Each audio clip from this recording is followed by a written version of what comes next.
The college baseball season is quickly approaching. Opening day is just around the corner. Nobody better in the business to help us talk all things SEC baseball and college baseball than Kyle Peterson. You've heard him before, obviously, on ESPN, SEC Network, an ambassador of the sport. And again, he's gracious enough with his time to join the show. Kyle, appreciate you taking the time, man. Always a pleasure. And I'm really grateful for you. It feels like we've kind of made this sort of a yearly tradition, and it lets me know that opening day is close. I appreciate you jumping on. Yeah, man, we're close. No, it's crazy. It seems like it. I don't know. Maybe it's just kind of the way the world works, but it sneaks up on you every year, and you look at it, and we're 2 weeks away from having an actual baseball season, which is kind of nice. Indeed, KP. I want to jump right into it as the season approaches. There's lots of big storylines, not just in the SEC, but college baseball as a whole. But arguably one of the biggest certainly is what Tony Vitello has done in Knoxville, the investment that Tennessee has made in him, the facilities, the program as a whole. Obviously, last year in Omaha, you were there. We were able to link up. Tennessee wins their first championship in program history. The way they did it, making history, being the first one seed since 1999 to capture the national championship. Your just overall thoughts on Tony Vitello as a person, as a coach, and really what he's done with that Tennessee baseball program, because even with the facility upgrades, KP, going into Lindsey Nelson Stadium, I was there a few days ago, it was actually in Knoxville, and I can't help it, but every time I ride by there telling whoever I'm with, man, when you really recognize the fact what Tony V was able to do with the facilities, and they had solid tradition, but certainly being in the SEC, not the best. But when you look at what he's been able to do, obviously culminating in last year, what they did, winning it all, and Tennessee has certainly returned the favor, made the investment. It really is special. Now they'll try to go back-to-back for the first time since, I believe, South Carolina did in the early 2010s. Yeah, I mean, I think from a tradition standpoint, they had solid tradition, but it had been a while before he got there. I mean, you honestly kind of go back to the days that Berkey was there, and a little bit before that. They knocked us out of the College World Series in '95 when Todd Helton was a pitcher. But then there was a big gap to where I think everybody, and there's programs like this, to where you look at it and go, hey, that should be able to get back there, and it just hadn't. I think Tony's incredible at what he does. I think my favorite thing about Tony is you know exactly what you're getting. And there's plenty of people that maybe don't like that. If you're a fan of Tennessee, you really like it. And it doesn't hurt that he just won the whole thing. So, I mean, it's amazing how much better of a coach you get when you win the whole thing. But I just, from day one, honestly, and, I knew him a little bit when he was an assistant, but not much. And I think since he's been there, every year he's gotten more transparent to where this is who I am and this is what we're going to do. And if you like it, awesome, get on the bus. And if you don't, that's fine. But man, do they play for him. They really, really play for him. And it doesn't matter who it is. And I think in this environment to where, just look at the transfers they got that are going to be a big part of what their team is this year. In a year to where, or in a time to where the game itself is pretty transient, man, he's a guy that a lot of people would want to play for, even if you play against him. I think there's parts of it that make that. So I we're not fans when we watch the game. I would say we're more fans of people to some extent. And I thought it was really cool. I mean, what he's done in a short period of time is pretty amazing, given the environment that college baseball is right now. And I don't think it's going to slow down. I mean, I don't think they go win, pull an LSU and win 5 of the next 10. I think too many teams that put too much money into the sport right now, but they're going to be there. And when you're making the trek to Knoxville, you know you're going to get your hands full every year. KP, the other low-hanging fruit when it comes to the top storylines, of course, Texas and Oklahoma, new members in the SEC. We think football perspective, but months ago, last summer, really, we were talking about it from the baseball perspective and what these two programs bring. Obviously, Texas, a historical powerhouse, and Skip Johnson down at Norman's done a really good job with that program. They were in the College World Series final that obviously you called just a few years ago against Ole Miss. So thoughts on Texas and Oklahoma joining the league, how you feel like they fit in. And then KP, again, you've watched this league for a while. And I know these two programs are no strangers to success, but if you had a message for the two fan bases, the two programs, what would it be? Because I've said it many times. I think Texas and Oklahoma, the fan bases are really the winners of this because they're in for a baseball season unlike anything they've ever experienced before. Yeah, especially when A&M comes to town this year. Yeah, it may get a little bit loud. No, I mean, I think that it's interesting. So Oklahoma's got great baseball history. I mean, back to the days when they won the national championship, and obviously they almost won it a couple of years ago when Skip was there. But I do think it's going to be interesting pushing into this league from a fan base standpoint. It's an amazing football fan base. I mean, I grew up in the Big A. Like I grew up in Omaha. I was a Nebraska football fan. It was the Switzer Osborne days, and that's when it was Jamel Holloway and they're running the wishbone, and that's the Oklahoma that I remember. That fan base. The baseball fan base is a little bit different, and I do think that from a facility standpoint and from a support standpoint, if they're going to keep doing what they've been able to done since Skip has been there when they get in the league, it's probably going to have to ramp up a little bit.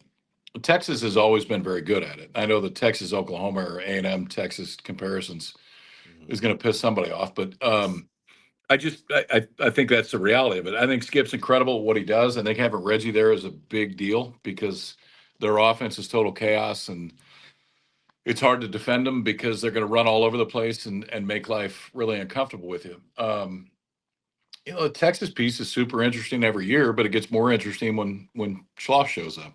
Mm-hmm. And that coaching staff shows up, and you go back to the days of Augie saying they use the runner-up trophy as a doorstop to go into the clubhouse. There is an expectation there that's a little bit different, and whether it's right or not, when you pay a coach what they paid Schloss and the move that they made, the expectation is going to follow it. Mm-hmm. And I think that when you take the job. So from a league standpoint, I think it makes it better, but I also think it definitely makes it more interesting. Texas has a brand that is different than most. The Mac Brown comment years ago is accurate.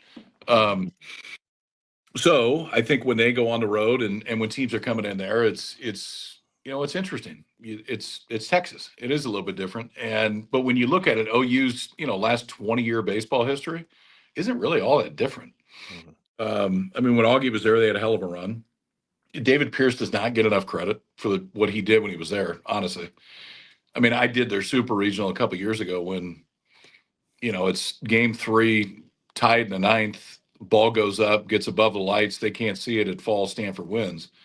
Like they catch it, they go to extras. If they win that game, they go to Omaha. Who knows what happens? Mm.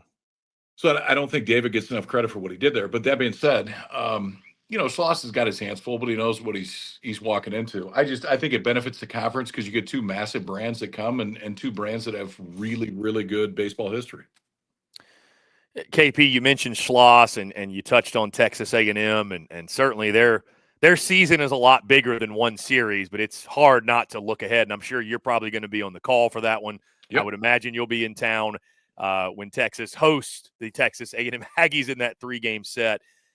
I'll just ask you this, KP, because, again, we were in Omaha, and, it's funny enough, and I'm sure maybe you felt the same way, but College World Series ends, I'm thinking to myself, all right, we all kind of get to go to the beach or go play golf or kind of kick the feet up, and we've reached kind of peak off season, if you will. And then, I mean, the madness that ensued with the Jim Schlossnagle move going from College Station to Austin, I think it really showed, too, how much the sport of college baseball, I mean, we already knew it moved the needle, but, I mean, that was just some of the craziest content, some of the craziest events I'd ever experienced. I say all that to say, or ask you, KP, I mean, have you ever seen anything like that or experienced anything like that series of events? Because, I mean, that shook not just the state of Texas. It didn't just shake the college baseball world, KP. It shook the sports world as a whole, which there aren't many things, right? College baseball, as much as it's grown, there are not many things that I can remember that have shaken sports to the level that did. And I think it's understandable, right? I mean, it's rival to rival. So that's part of it. I think the most interesting question would be, what if they win game 3? And I mean, I've talked to Schloss since then, but not in a setting that they can have a discussion like that. It may not be a discussion that I would ever repeat it, but that's always kind of top of mind. Like, what if they win the whole thing? Can you leave and go to the biggest rival when you literally just did something that the school has never done? And I don't know. You know what? He's got his reasons, and ultimately everybody's got their free will to do whatever the hell they want. So I don't, I don't blame him for making a decision that he thinks is better for him. I don't like the way it was done, but I think that wasn't ideal. But yeah, I'm with you. I mean, usually the season ends and I go to the lake for a week and I can't wait.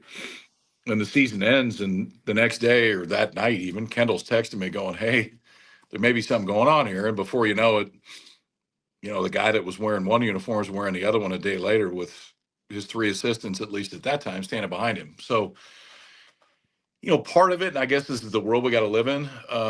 It sucks that that's what it takes for college baseball sometimes to be in the forefront.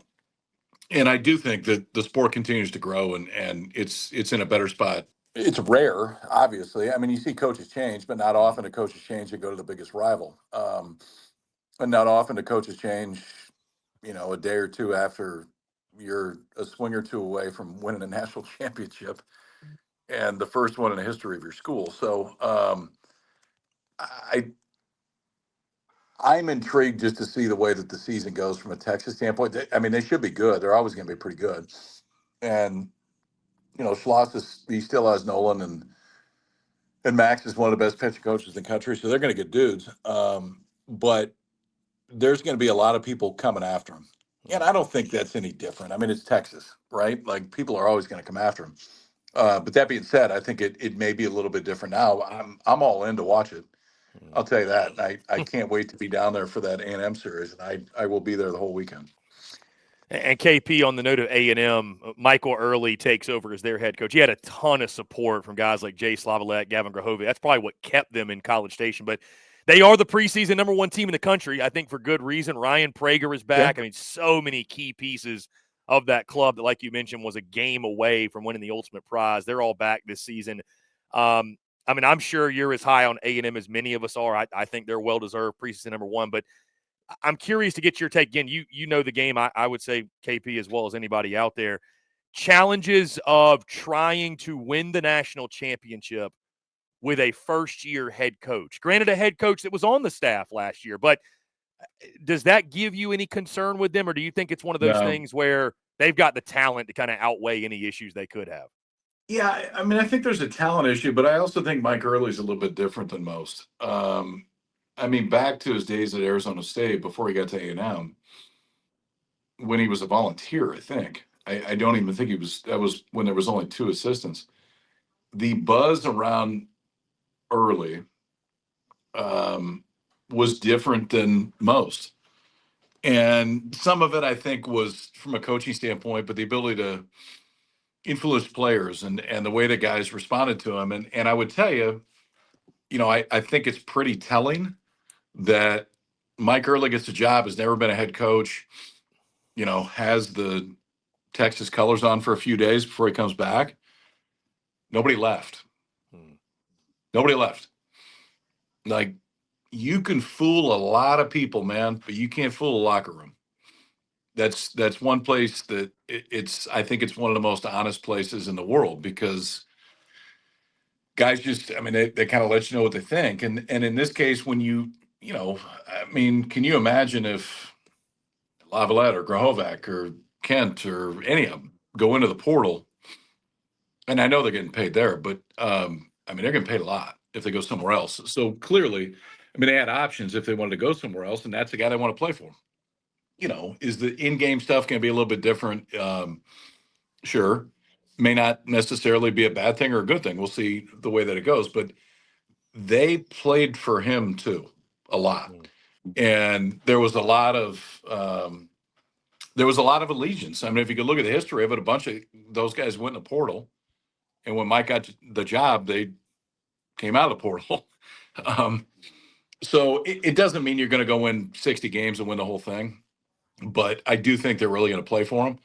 And he has the dudes. I mean, they got plenty of guys coming back, but their transfers are real too. I mean, the Hensler kid that they got from Penn it's so interesting, that everybody has different rules, but the Ivies you can only be there 4 years, doesn't matter. Mm. And so with COVID or whatever it was, he's got an extra year. He can't go back to Penn. So literally they're recruiting Hensler during the season or before the season. And Penn's coach is like, yeah, I get it. Like, he can't come back here. So I totally understand if he goes somewhere else. He's probably going to hit right in the middle of that lineup. It's a lineup that has Lavalette, who could go first, and Grohovec, who is going to be a top 15 guy the following year. They're loaded. And the Prager piece is massive. I mean, everybody thought he was going to leave. I think from a selfish standpoint, this is where I like NIL, because pre-NIL days, Ryan Prager signs. There's no doubt about it. He signs. But whatever he's getting, and this is a capitalistic society, man. If they're going to pay you, take it. It clearly, I mean, that was the reason he came back. And I think it makes college baseball more interesting. So I don't know that you can take anybody else number one because of what they did last year and who they have coming back. And I would be shocked if they're not knocking. Weird stuff happens in supers, you never know. But I'd be shocked if they're not hosting at the end of the year and a chance to control it. KP, the only other coaching change, and I feel like a storyline sort of flying under the radar, Paul Maneri is the new head man at South Carolina. Again, KP, you've been around this game a while. You've been calling it as a commentator, as an analyst, as a player, what have you. Paul Maneri's been around for a lot of that too. This man has won over 1,500 games as a head baseball coach. Hasn't coached a game in 4 years, though. What did you make of Paul Maneri coming out of retirement to take that South Carolina job? Right when Paul retired, it was clear that, and some of it was physical. He had some back issues and some stuff. It was, I think he was just kind of burnt out too. But I think that there was a period of time that he was comfortable not coaching. But I think for many that have a job that is also a passion of theirs, and they've had the success that Paul has had, there gets to be a period of time to where maybe you look at it and go, well, hold on, I still got a little bit left. I mean, I will say, I think that kind of like David Pierce, honestly, and I know that Mark didn't take him to Omaha, but like Kingston wasn't bad there. I mean, they could have hosted last year, South Carolina. And if South Carolina hosts, then ultimately is it different? Who knows? It might be, but I would say the expectation at certain places maybe outweighs reality sometimes, and South Carolina may have a little bit of that. But Paul knows, I mean, knows what he's walking into. And I think from a staff standpoint, he's got some guys that he's comfortable with, some that have been there, some that haven't, but that he's had a history with. And he's ready to go. I think it's super interesting because there's not a lot of guys that have taken two separate teams to Omaha, that have won a national title, that have coached at LSU, which I will contend I think is different than any other job in the country. And now after that, step back and say, you know what, I want a little bit more. And I think we're better for it. I don't know if they're going to be good. I mean, he's got some guys coming back, and they were a pretty good club last year. But I do think it makes our game better when Paul's back in it. Mm-hmm. And I'm excited to, honestly, like selfishly, I'm excited to hang out with him a little bit. I mean, that's the nice thing about this job is when you have them, you get some time with them, and you get to know these guys, and they become friends. And Paul's been great to me over the years, so I'm glad that, if he had the desire to get back in it, you knew that somebody would say yes. It just happens to be that somebody is at a place that he's got a real chance to win. KP, looking at the SEC, other teams that intrigue you going into opening day, and when you think about the 2025 season, again, we haven't even talked about LSU, who you just mentioned. Jay Johnson's going to have an extremely talented club. Their preseason top 5. Arkansas, the question every single year, is this the year for the Hogs? Can they translate regular season success to finally winning a national championship? Dave Van Horn obviously is one of the best in the game. What Wes Johnson did at Georgia last year, they're going to be a force. How about Florida, who, limped their way into the postseason and then made it to Omaha? I was at that super regional, just one of the craziest supers you'll ever witness. I think it's an important year for Tim Corbin at Vanderbilt. It's a big year for Chris Lemonis at Mississippi State. I mean, I could just keep going down the list, KB. This league is just incredibly deep. And we see this in other sports too, but baseball, and I know, different animal. I mentioned a lot there, so if you want to pick and choose a few, but just things that intrigue you, maybe top storylines, whether it's players, coaches, teams that you're most excited to watch and see how they unfold in the 2025 season? Well, I mean, I think the way that you presented it is one of the best things about the league, to where there is a ton of variety. Like, Auburn wasn't very good last year. Mm. Butch took them to Omaha, 2 of the previous 4 years, and then they go 8-22 in the league, and I think it's realistic to expect that Auburn's going to be a lot better this year. I think what West did at Georgia last year is pretty incredible. I mean, they were knocking on the door right away. When Scott Strickland was there, they were. I mean, you take the COVID year as the year that they were unbelievable. I mean, hell, they hosted the year before and were a top 8 national seed. That was Mike Martin's kind of farewell tour when Florida State went there and beat them in their own regional and then won the Super and went to Omaha. But if it's not for some level of divine intervention and Florida State itself, Georgia probably goes to Omaha that year because they were loaded. So that gets interesting. I mean, Sully's, they're always going to be good. Like, I understand that they weren't on Tuesdays last year and maybe the league wasn't what they thought, but it's going to be the same thing every year. Like, if they're not a 1 seed, you don't want to see their name pop up when it's Memorial Day and the names start showing. But Auburn is intriguing to me. Mississippi State's intriguing to me because it feels like the care factor is so massive there. And I think the ability to go out and get some guys is real. And I would be surprised if Mississippi State is not a team that we're talking about, at least in that host discussion by the end of the year. But you brought up Vandy, and I think Vandy's super interesting. Like, when the whole portal thing started, and I totally understand it, I think Corbs's general take was, I would prefer that to not necessarily be us. But the reality is it is a different game, and they've played it a little bit and have had some success with it. But the reality is there's still, for me at least, and I think for kids in general, there's a massive attraction to Vanderbilt baseball. So I would be, and I think with the rise of Tennessee, that it elevates things within that state. So I'm super intrigued by Vandy too. But we're so excuse me. I'm so fortunate to work in this league because there's storylines everywhere, and there's players everywhere, and you're watching guys that are going to play and make a lot of money playing the game for a long time. And what pretty much holds true every year, look at Kentucky the last few years, is when you think you got it all figured out, you don't. Like, nobody's talking about Kentucky. What Minge has done there is pretty awesome, man. I mean, you do something nobody else has done. You do it in a way that's a little bit different. I think when he got there, he realized we got to be chaotic. I kind of like the way that Oklahoma runs their offense a little bit, but we want to make you uncomfortable defensively. And we may not hit as many home runs as everybody and do everything else, but we're going to do some things that you don't see every week. And because of that, I think we're going to win some games, and I'll be damned if they didn't win a lot of them. So he may not have the pro prospects that some others do, but Kentucky's another one, just given Minge's history.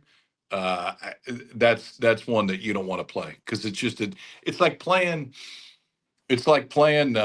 Georgia Tech in football, to where you don't play against the option the whole year, but then you play against the option. You're like, well, hold on, we got to prepare differently than we do for everybody else. And they're not just going to go out of the gun and run, RPO the whole time. They're actually going to run a different offense.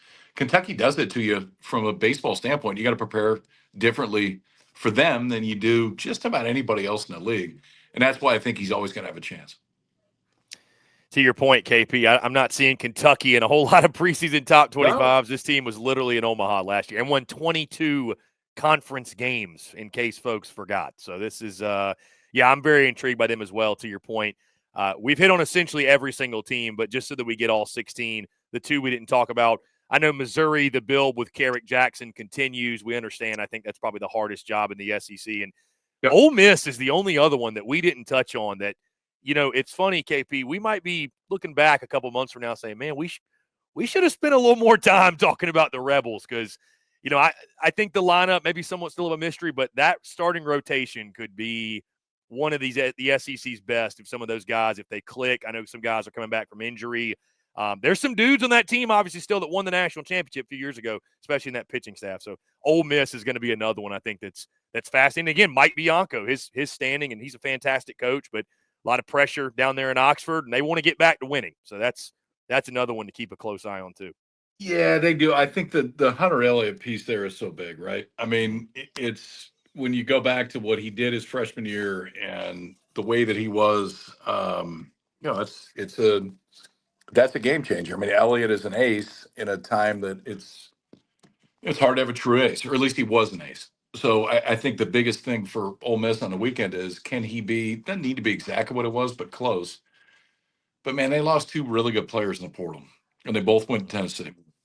I mean, Fisher's a middle of the lineup guy. Liam Doyle may not have had like all the numbers you want to see last year, but damn, does he pass the eye test? Like you see the ball come out of his hand, it looks a little bit different. So if those guys don't leave and they're still at Ole Miss, then yes, I think it's a little bit different story. Now, Mike's got his hands full, and obviously there was plenty of rumors last year just about him in general, which is a little bit crazy about the game itself. But that being said, I would be surprised if they have a couple years to where they're down. I think their history indicates they should be fine. And for Carrick, man, Missouri's a really hard job in this league. It's just a really hard job. I mean, we were talking, I think before we came on, or maybe it was being recorded, but we've only had an inch of snow in Omaha this year. Columbia's probably had a little bit more, but the reality is facilities are different. Weather's different. It's just different. Like, if you can pull St. Louis, Kansas City, get some of those guys to say, hey, we're playing the SEC, then there could be a jump there. But that's a really hard job. And if Missouri can figure out a way to get, honestly, if they get to Hoover. That being said, I don't know what the new Hoover rules are. I got to look at it now that there's two more teams. All 16 teams will get into Hoover. Actually, that's a new thing. Everybody's going to Hoover. So okay, so that part's easy. And then you never know. It would be great if he could make a run. I think Carrick is incredibly respected just around college baseball in general for what he's been able to do. But he said yes to a really tough one, and it's not a knock on Missouri. It's just it's a reality of the conference. Like if Missouri was in the Big Ten, we'd be talking about it a little bit different. But they're not. I mean, they got to go to Starkville and they got to go to all these places that we talked about. The advantage they have is, I mean, if you go look historically, like whoever goes there early in the season doesn't want to be there because it's not comfortable. I remember, I don't know, 4 or 5 years ago, UCLA came and played in Nebraska second week of March. And I think in Savage's mind, second week of March, he's thinking, okay, it's going to be decent. And it was 42 degrees and the wind was blowing sideways and Nebraska won the series and may have swept them. And Savage afterwards is like, we're never doing that again, ever. Well, now they're in the Big Ten. They don't really have a choice. But my point is, when you go to Columbia in mid-March, it's the same feeling. It's different. You're not in Baton Rouge. You're not in Gainesville. It's cold and it's not comfortable. So they tend to do a little bit of damage early. But I think it'd be good for the league, man, if Missouri and Carrick can make a run and get into the kind of that mid-tier, then I think it's better because that would be a hell of a step in what history shows is a really hard league to make jumps in. To your point, KP, the last 2 years, I know last year Mizzou actually swept Florida. I believe that was one of the first SEC series, and I believe it was 2 years ago, and I think this may have been SEC opening weekend or the second weekend. I believe they took the series from Tennessee. So even with, goes to show again the depth of the league, even with Mizzou being down at the bottom. I mean, it's going to Como is, like you said, especially early in that conference slate, never a gimme. Kyle Peterson at ESPN SEC Network. It's always a pleasure, KP. I appreciate you doing this again.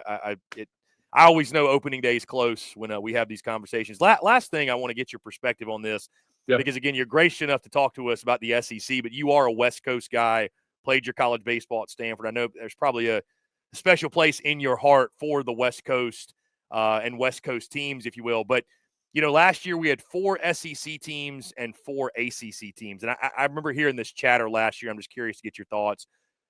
Do you worry about the regionality of the sport of college baseball from the standpoint that it seems like the best teams now are kind of all sort of in this bubble in the Southeast? That was something I heard folks talking about last year, and I wasn't sure. Again, you being a West Coast guy, like, do you have concern about that, about college baseball, the sport itself, on the West Coast, in the Midwest, Northeast, what have you, or is it something you don't think is that big of a deal? No, I think it is a big deal. But I would also say if you go back 30 years, which I know is a long time, 35 years, whatever you want to use, like they would have been making the same argument comparing the West Coast to everybody else. So I guess I would tamp it down a little bit to say, you know what, let's give it a little bit more time to make sure. Now, all signs indicate that it's probably not going to change. Here's the reality of the situation: is Stanford's NIL situation is very different than A&M's. I mean, case in point is Braden Montgomery.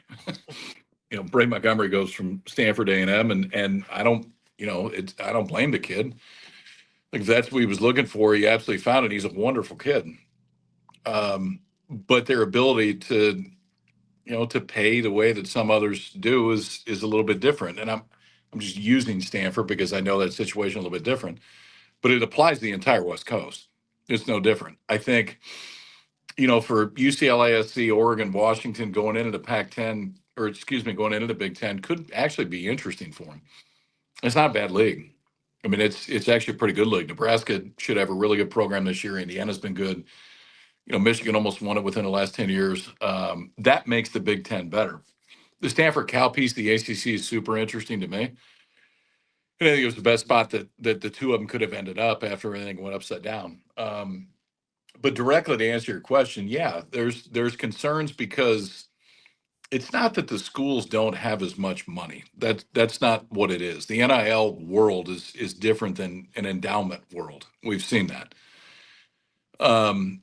But I would say the propensity to donate to NIL and to give to things that other schools do is maybe a little bit different in some places on the West Coast. And that's going to matter in baseball. It's really going to matter. If you're right with the guys that you get out of high school, then you got a real chance. The problem is if you're not right, it's hard to make a change.